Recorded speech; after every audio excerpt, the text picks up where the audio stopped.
Hi, first graders. I'm going to read The Big Orange Splot. But before we read, we're going to look at some vocabulary from this book. So vocabulary in my class, we would always write on the board once we thought it was really interesting, and even a word that we maybe have never heard before. And something I want to teach you is how you can use the story and the words around that interesting word to figure out what that word means. It's called having context clues. So I'm going to read you some words that you might think, what does that mean? When I just read them by themselves, we don't really know. But once we see them in the book and we know what's going on in the story and we know what words are around that word, we might be able to figure out the meaning of these interesting vocabulary words. So here's one of them. It's the word lumber. If you're not sure what that means, that's okay.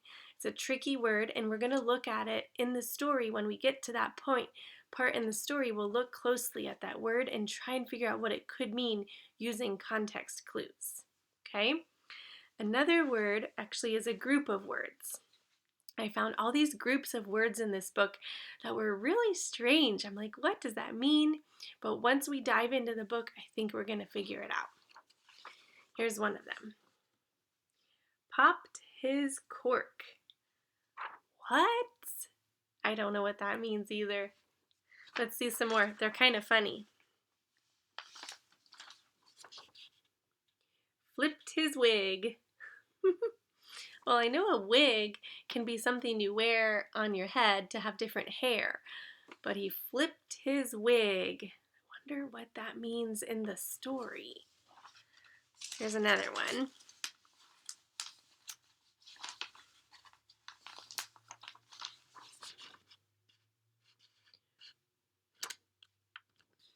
Blown his stack?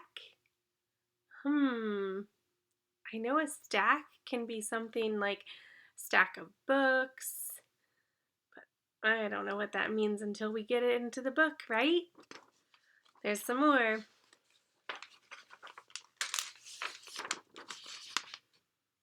Dropped his stopper. Here's another one. Gushed his mush. Aren't these funny? Lost his marbles. I might know what that means. I know I've played marbles before with the game, and they're the little glass beads. Maybe he lost marbles. Slipped his houser. These are some strange words, don't you think? Well, I think they're very interesting vocabulary words. So, like I said, when they're by themselves, it's hard to figure out what they are. But once we start reading the book, I think we'll be able to figure out what these words might mean. Here we go. The Big Orange Splot. The Big Orange Splot by Daniel Manus Pinkwater.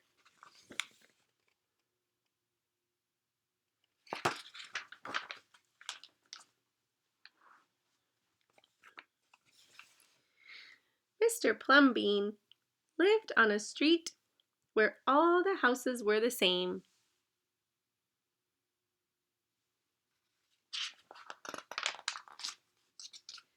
He liked it that way. So did everyone else on Mr. Plumbean's street. This is a neat street, they would say.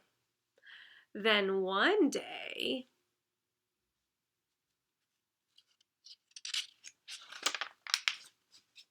a seagull flew over Mr. Plumbean's house. He was carrying a can of bright orange paint. No one knows why. And he dropped the can. No one knows why. Right over Mr. Plumbean's house.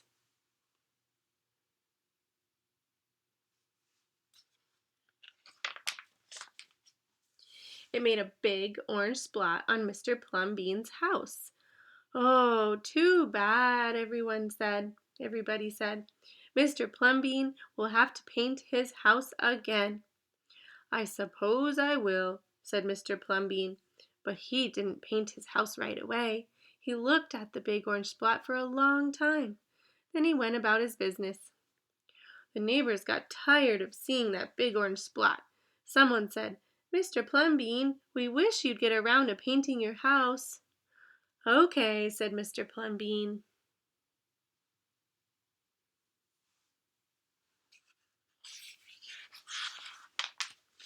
He got some blue paint and some white paint, and that night he got busy. He painted at night because it was cooler. When the paint was gone, the roof was blue, the walls were white, and the big orange splat was still there. Then he got some more paint. He got red paint, yellow paint, green paint, and purple paint. In the morning, the other people on the street came out of their houses. Their houses were all the same, but Mr. Plumbean's house was like a rainbow. It was like a jungle. It was like an explosion.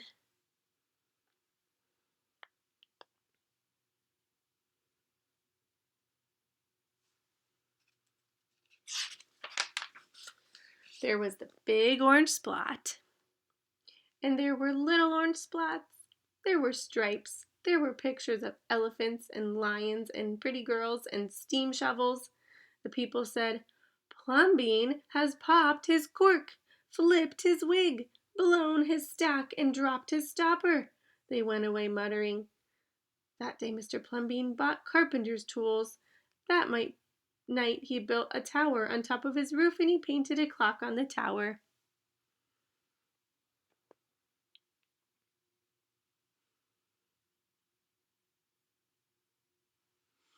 Did you hear those very interesting vocabulary words in there? Listen again to this part. The people said, "Plumbean has popped his cork, flipped his wig, blown his stack, and dropped his stopper." They went away muttering. Does that give you more clues now that it's in the book? What are they saying about him? Are they thinking he's gone a little crazy? I think so too. So maybe if you say he has blown his stack, that means he's just gone crazy.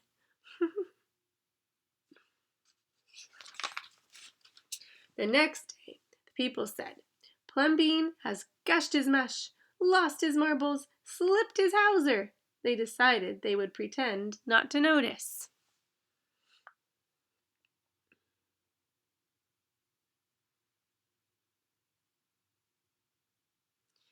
There's those words again.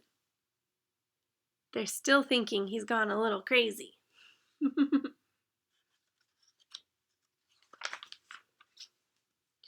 That very night, Mr. Plumbean got a truck full of green things. He planted palm trees, baobabs, thorn bushes, onions, and frangipani. I'm guessing that's probably something green in his truck. I'm not sure which one, but that's my guess. In the morning, he bought a hammock and an alligator. When the other people came out of their houses, they saw Mr. Plumbean swinging in a hammock between two palm trees. They saw an alligator lying in the grass. Mr. Plumbean was drinking lemonade.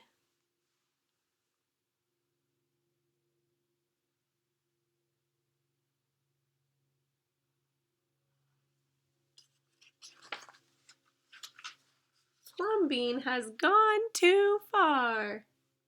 This used to be a neat street. "Plumbean, what have you done to your house?" the people shouted. "My house is me, and I am it. My house is where I like to be, and it looks like all my dreams," Mr. Plumbean said. The people went away. They asked the man who lived next door to Mr. Plumbean to go and have a talk with him. Tell him that we all liked it here before he changed his house. Tell him that his house has to be the same as ours so we can have a neat street. Sounds like they're not very happy.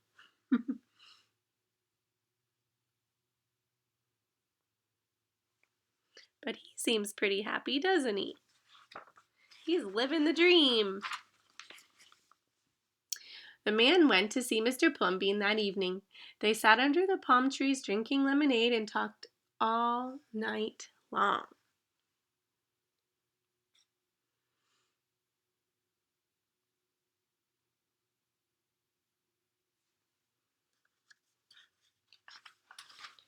Early the next morning, the man went out to get lumber and rope and nails and paint. There's that word lumber. Remember? We didn't know what it was until we read it in the book. Let's read that sentence again. Early the next morning, the man went out to get lumber and rope and nails and paint. I'm guessing he's going to start building something. Nails, paint, rope, and lumber. So I'm guessing lumber is something you need to build something. What do you think? When the people came out of their houses, they saw a red and yellow ship next door to the house of Mr. Plumbean.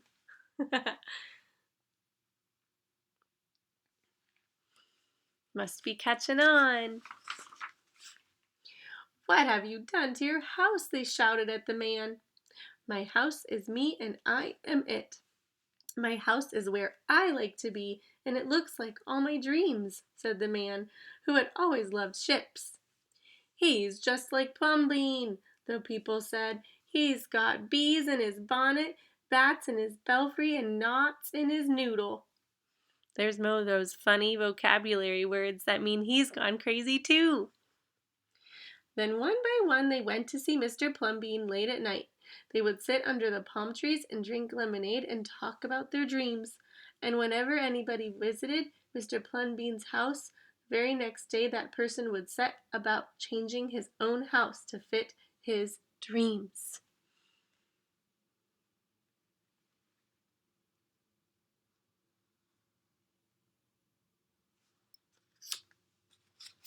This is my favorite part of the book. We get to see everyone's really, really cool house. Here we go.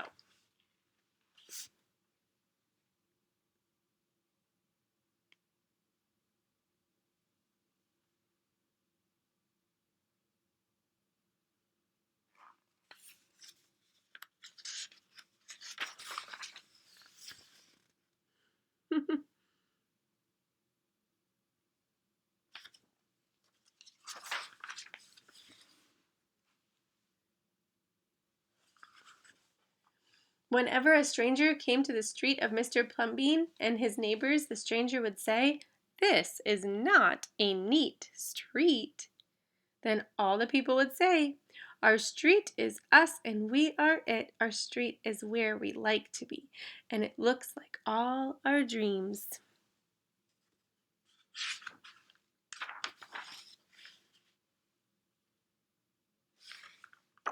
So I really like looking for very interesting vocabulary words when I'm reading.